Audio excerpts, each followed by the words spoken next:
So Keith, can you explain a little bit about this site here that we have on Eastcliff in Folkestone?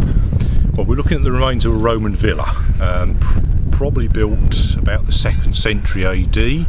It's established on the site of an earlier pre-Roman settlement, which seems to be much bigger in fact, and I suspect that was a port. It's acting as a port. It's on East Weir Bay, and I think pretty much the shortest sea crossing to the continent. I think you've got a pre-Roman port which develops into a Roman villa. Quite how we get from one to the other, not so clear.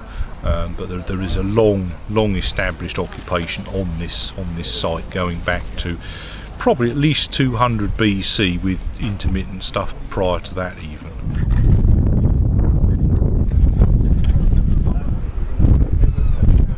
And this Roman villa that you exposed here, it would have been a very grand house. These were obviously wealthy people who lived here. They were wealthy people. Actually, Roman villas come slightly even more grander than this. We're probably at the upper end of middle of the range, so it's a pretty impressive place. But you know, there were larger ones around. But it is an important place. It has got a mosaic floor. It has got 2 bathhouses, and it's got painted wall plaster and a very grand sea view. Which it may be that was the overriding factor at all, the sea view, I think.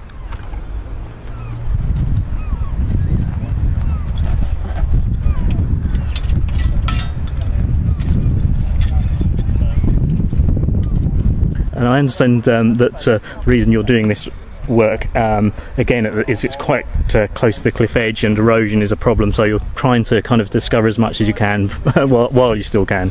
That's right, yes. The site has a very nice sea view, but in fact the cliff is slowly but surely creeping inland, and it won't be many more years before we start losing significant chunks of Roman villa. One small bit has gone already. That went probably back in the 30s, I think.